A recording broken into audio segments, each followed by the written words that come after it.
20 ஆண்டு காலம் தன்னை நம்பிய பீகார் மக்களுக்கு எதுவும் செய்யாமல் தனது ஒட்டுமொத்த அரசியல் செல்வாக்கை வைத்து பீகாருக்கு எதுவும் செய்யாமல் பீகார் மக்களை ஏமாற்றிய பெருமை நிதிஷ்குமாருக்கு சாரும். எனவே அவருக்கு இந்த தேர்தலிலே சரியான பாடம் புகட்டப்பட வேண்டும் என்பதுதான் பீகார் மக்களது எண்ணம். அந்த எண்ணம் நிறைவேறுமா இல்லையன்றதை நம்ம பார்க்கணும்.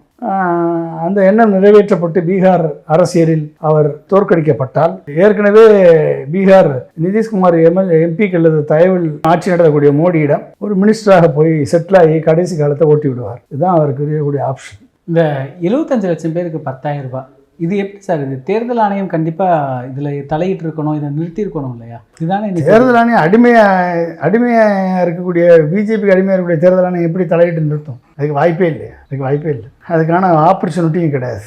ஸோ எனவே அது நடக்குமான்றதை நம்ம சொல்ல முடியாது. ஆனால் இது மிகப்பெரிய அளவில் இப்போ ஓட்டுக்கு பணம் கொடுக்கறது மறைமுகமாக நடக்கிறது மாதிரி தானே. இது வெளிப்படையாக கவர்மெண்ட் பணத்தை எடுத்து 10,000 ரூபா 75 லட்சம் பேருக்கு 10,000 ரூபா மோடி கொடுத்தாரு. இது எப்படி இது மாதிரி ஓப்பனான ஒரு லஞ்சம் வேறு எங்கே இருக்குது? அதனால் எதை வேணாலும் செய்யலான்னு முடிவு கொண்டாங்க. மற்ற மாநிலங்கள் கொடுத்தா ஃப்ரீ பீஸ், இவர் கொடுத்தா அது அரசின் திட்டம், மோடி திட்டம்.